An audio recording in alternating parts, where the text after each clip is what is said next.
അവൾ ഒരൊറ്റ ചോദ്യം ചോദിച്ചു. 40 വർഷത്തെ വൈരാഗ്യം അതിൽ അവസാനിച്ചു.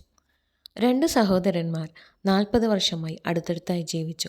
പക്ഷെ അവർ ഒരിക്കലും സംസാരിച്ചില്ല.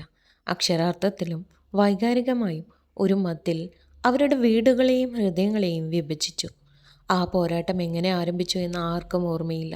ആ അഭിമാനം മാത്രമാണ് അത് ജ്വലിച്ചുകൊണ്ടിരുന്നത്. ഒരു ദിവസം സഹോദരന്മാരിൽ ഒരാളുടെ 10 വയസ്സുള്ള കൊച്ചുമകൾ ഒരു കുടുംബയോഗത്തിൽ അവർക്കിടയിൽ നിന്നുകൊണ്ട് നിഷ്കളങ്കമായി ചോദിച്ചു, നിങ്ങൾ രണ്ടുപേരും എന്നെ സ്നേഹിക്കുന്നുവെങ്കിൽ നിങ്ങൾ പരസ്പരം സ്നേഹിക്കാത്തത് എന്താണ്? നിശബ്ദത വീണു. കണ്ണുകൾ നിറഞ്ഞൊഴുകി. അഭിമാനം അണപൊട്ടി ഒഴുകി. ആ രാത്രി ആ മതിൽ തകർന്നു.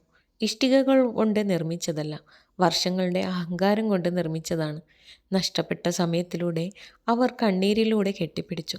ചിലപ്പോൾ പ്രസംഗങ്ങളോ ക്ഷമാപണമോ ആവശ്യമില്ല. സ്നേഹം മാത്രം കാണുന്ന ഒരു കുട്ടിയുടെ ശുദ്ധമായ ഒരു ചോദ്യം മാത്രം.